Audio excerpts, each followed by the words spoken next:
Hey guys, so today I'm going to be starting my video off a little differently. This isn't really my style, this isn't really kind of what my channel does, especially for my intros here, but I definitely wanted to make this video. I've been thinking about this for a minute, and to be honest, with all the stuff going on with the guitar world and a certain pedal release that, you know, the preeminent pedal company put out there, and just how the entire guitar community has dragged this company through the mud over this one product, I decided I'm not going to go there because I don't really think it's really worth my time. Instead, I'm going to focus on something that I think is actually cool. And today it's the Pod Express Black from Line 6. So whether or not you think that the plug-out pedal that Boss released earlier this month is cool or not, it doesn't matter. It is what it is. Let's focus on something that's just a bit more in my wheelhouse and something that I think everybody could definitely benefit from at least checking out. So stay tuned. Alright guys, so I have the Pod Express Black plugged in into the front of my interface, going into my DAW. And I also have the USB-C cable hooked up to the Pod Express Edit app on my computer, so I can go in and mess with all the settings on the screen as opposed to having to mess with the actual pedal itself. So if we look at the Edit app and the pedal itself, all these things kind of correspond. The pedal is one of those designs where it's stacked in a bunch of the functions within the same knobs and within the same kind of parameters. So I'm going to go ahead and link the manual in the description below, and that way you can go in and see kind of how you can utilize this functionality at the pedal itself. For today, I'm going to mainly be using the Edit app, but I'm going to kind of show you what it does on the pedal too. And just for a quick overview purpose, this pedal is basically an all-in-one amp cab effects suite. Basically like having your own Line 6 Helix kind of in a compact pedal form. And part of the reason why I wanted to check this pedal out is because as a Line 6 Helix user, it's kind of dawned on me like, what would happen if, you know, I was on stage and the Helix just broke down? What would I do if I didn't have the Helix? Would I have to carry around an analog amplifier of some sort? And would I want to have like a backup full tube amp setup? Or do I need something a little bit more compact, fly rig? And when I saw this, I went, this has a lot of like functionality as the Line 6. You know, on a Venn diagram scale, they would overlap quite a bit for a lot of functions and a lot of tone. The idea of having this and then plugging it into like, you know, just a power amp, or this could even go into my Line 6 power cab, as it were, and function almost similarly to the Line 6 Helix in terms of, you know, just signal chain and some basic functionality. You know, on the heels of the Line 6 Helix Stadium coming out soon, you know, looking at this as like a potential backup is kind of where I'm at with this. It has 7 different amps. It has 7 different cabs matched to those amps. It has 4 different modulation effects. It has 2 different types of reverb, 2 different types of delay. It has distortion pedals that you can put in front of the amps. It has boost pedals you can put in front of the amps. And then it also has its own noise gate, and it has its own, you know, tap tempo tuning kind of features too. So I have the Pod Express Edit app opened up here. I have a preset that I made called the Badonk with a cab. So basically the amp that they have labeled as Anvil is their proprietary Line 6 Badonk amp, which is a high gain, just really cool amp. It kind of is like if you took a 6505 or a 5150 and mashed it in with like, you know, a Mesa and an Ingle. It's like a do-it-all kind of high gain thing. It kind of is a build off of their old Line 6 Insane setting that they had on the old Spiders, but way better sounding. So I have that pulled up here, and I have it set up with the 4x12 Cali V30, which is basically a Mesa Boogie rectifier cabinet with the quintessential V30s loaded in. And here's what I got with just this setting with the built-in cab.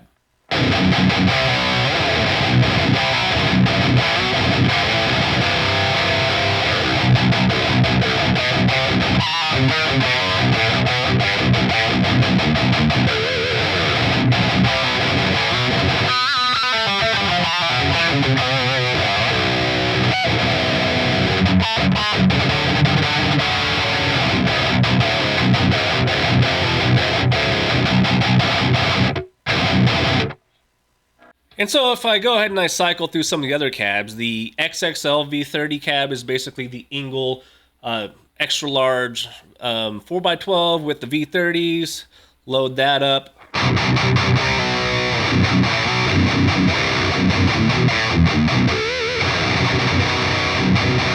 The Uber V30 is a Bogner cab with V30s. And then you have like the 212, which is the orange cab. You have another 412 cab with the T75s. You even have a 412 Marshall style greenback cab. And you have a 1x12 cab, which I think is also a Mesa Boogie like 1x12 cab. I prefer the Cali V30 for this particular amp. But the Engel and the Bogner style ones are also really good. So on the pedal itself, there's a way to access the cabs that isn't apparent on the pedal. There's a way to hold down certain buttons and then cycle through. Again, look at the manual. But what is on the pedal itself is you do have access immediately to the bass, middle, and treble controls. You have access to the gain controls. The way I have it set up in the global settings right now is bass, middle, treble, and gain are always active, and I can always mess with them. And in order to go into the distortion, the boost, the modulations, or the delay and reverb, I hold down the Alt button, which allows you to mess with those parameters. So, like, if I go here and I turn up the gain, it turns up the gain on the edit.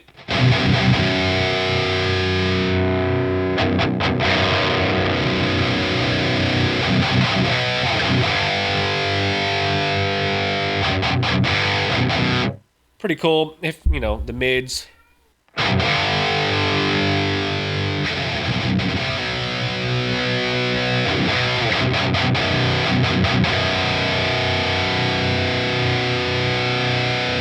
Bass.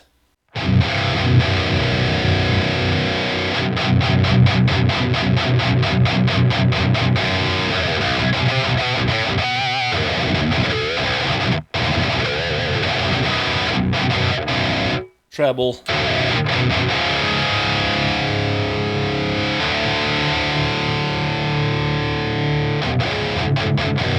And if I want to change the different, like, you know, boost types, right now I have on the edit thing, you can see here it says boost mids. That's basically an 808, you know, a tube screamer style 808 pedal. You can go over to what is comp or dirty or clean. I believe this is the EP boost right here, the dirty. I believe comp, I'm not sure what that corresponds to, but they are different. So if I hold the Alt button down and I go to none, or I can go up to comp.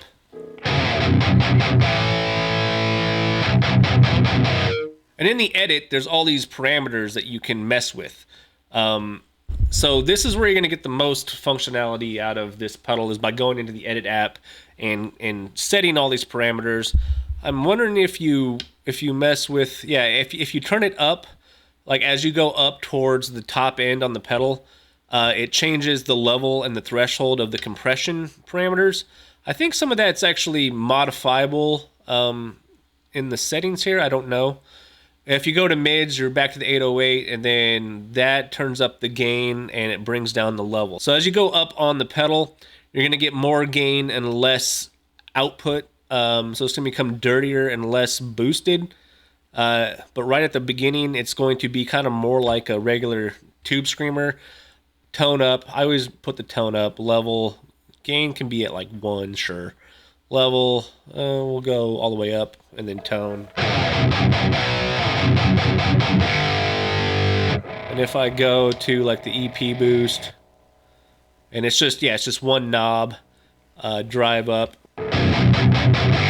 But there is a level boost that you can turn on, and a bright boost.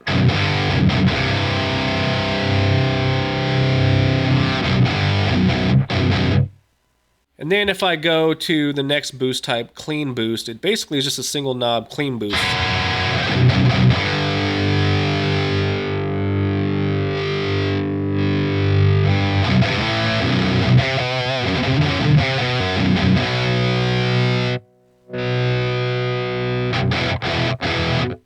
I'm partial to the mids on here because that's kind of how I run it in the real world. I usually have my tone up. In fact, I'm just going to go back to the actual preset that I made. And it has the mids boost.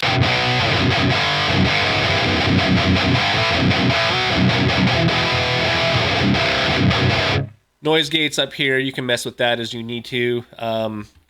I do have a little bit of reverb on here just to have a little bit of ambience. There's two different types of reverbs. There's ambience and hall reverb, but then there's two different types of delay, digital and tape. I have it set to be like a really small room. If I, turn up the mix on here, really small, really kind of just enough to give a little bit of space to the mix if I wanted it.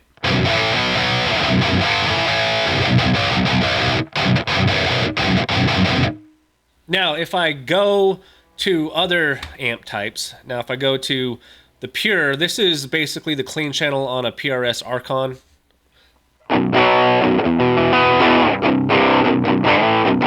And it's matched with the Kali EXT. You can roll over to the Mandarin, the orange cab. Turn off the boost, just no boost. And you can get a little bit more creative with this. There's quite a bit of drive on there. If you're used to the Line 6 Helix software, all of the same type of amp parameters are built in here. So sag, hum, ripple, bias.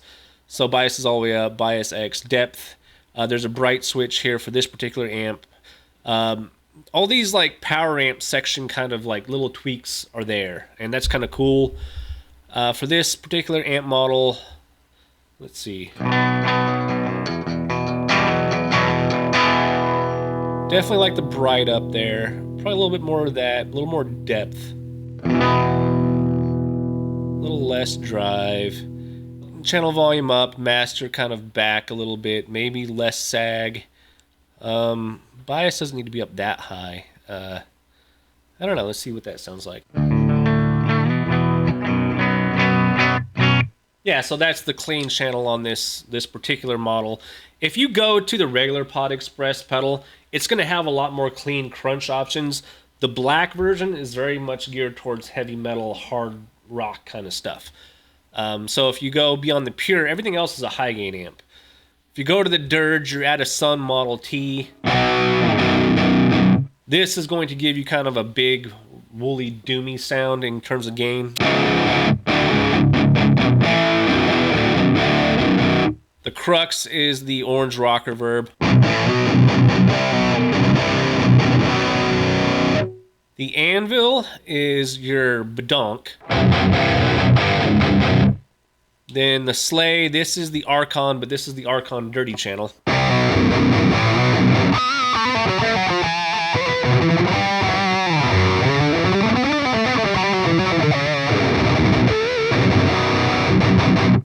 Yeah, pretty cool. The Mega, this is a Dietzel.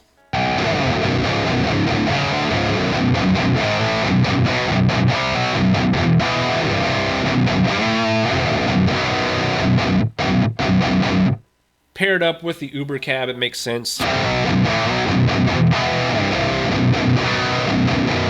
then the Avant is actually a Rev generator, the generator 120, and it is...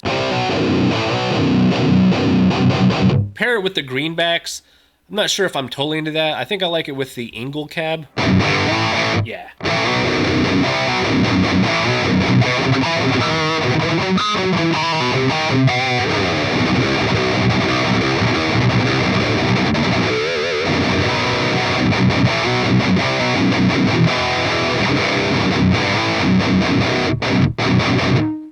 And so if you go into the edit software, you have all these extra parameters for the amp, like tight, least, fattest. So if you ever mess with the rev generator, these are all things that you find on the actual amp itself.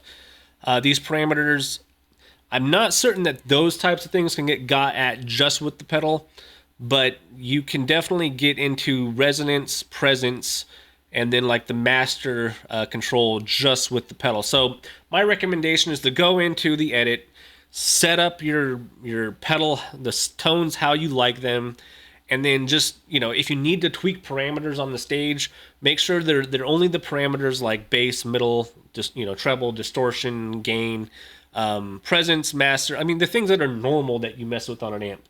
Typically, when you're on stage, you're not sitting there messing with the bias. You're not sitting there messing with the amount of sag for the most part. So just be aware of that. Now, you can definitely use this in front of an amp without any cab emulation. If you turn off the cab emulation, you know, no cab, you're going to get the quintessential nasty tone. No cab tone. So it's there. If I go back to my Badonk cab, or my Badonk setting here, and I have one that has no cab on it, and here it is with no cab. Nasty, just what you hear when you don't have a speaker. So I'm going to come over here and open up my IR loader that I have. This is the Fenrir IR loader from Aurora DSP. Really cool one. I'm going to load up just an IR from a third-party IR. I'm going to go ahead and go with an IR pack from ML Sound Lab, the Reflex IRs. I'm going to go with a mix of the Gent 30 IR with a, I'll do just an SM57 kind of on the cone, or I guess on the cap edge. And here's what it sounds like with just the one IR on.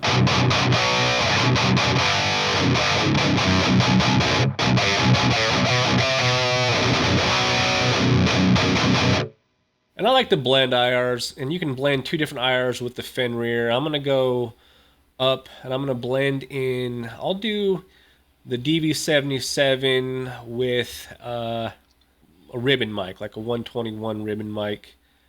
And we'll open that up. And one of the cool things about the Fenrir IR loader here is you can auto align the wave files so you don't have any phasing issues.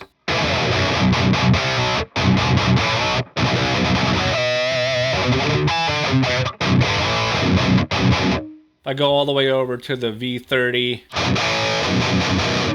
sounds like that, all the way over to DV77.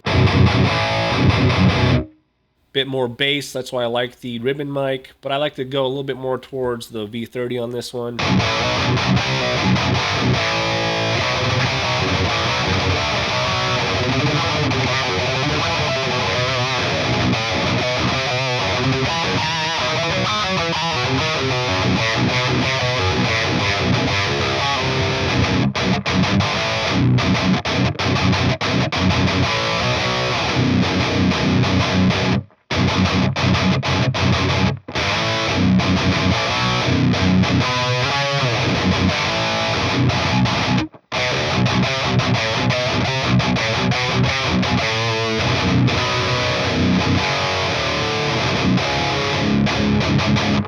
Yeah, I think it sounds really good with third-party IRs. And if I roll through, you know, different settings here, if I go over to the, you know, let's go back over to that rev generator here, and we'll make sure the cab is off.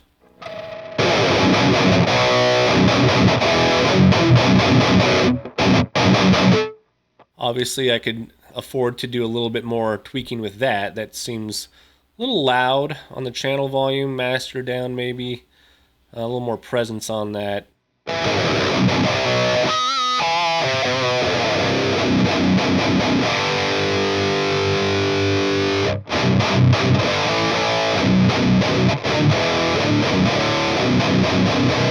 Yeah, pretty cool.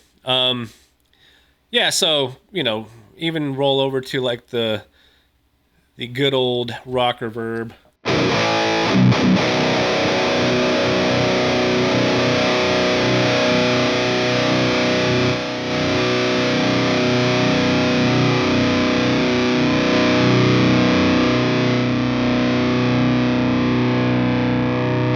And maybe I'll run in, okay, so here's another thing that you can do. If you want to add like a distortion pedal in front, you can run through either this op amp one, which is like the OCD pedal. The LED is a really cool one because it's technically not a distortion pedal. This is actually the LED setting on a plumes, on a Earthquaker Devices plumes. And so you can keep the gain kind of low there, level up, tone up, and run it kind of like a TS circuit. or you can even go straight over to like a fuzz.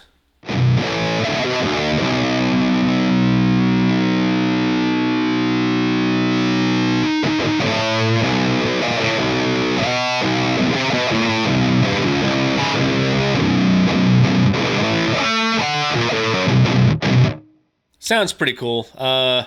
Yeah, I mean, this thing just does a lot. And in the world today where everybody's focusing on very niche pedals or things that are new and the hot new thing, I think we're coming into the world of the rebirth of the Helix because the Helix Stadium's about to drop. I think the Pod Express pedals, especially the black pedal for those in the more high gain territory, you're just going to get a lot more out of this. And truth be told, this is on sale, or at least it has been for like the last week on like Sweetwater, zZounds, everywhere that I found it, for like 130 bucks. Like 130 bucks, this thing does a lot for $130. Like, it's almost a no-brainer to grab one. So I just thought I would infuse a little bit of positivity into a video that is something I definitely wanted to do, because even though I have my own opinions about the Boss pedal, and I share a lot of the same concerns that the community does, I want to show you guys stuff that you can actually use and that you can actually be excited about. And I think, check out the Line 6 Pod Express. I was blown away. I thought it was cool. So I'm going to leave you guys there. Later.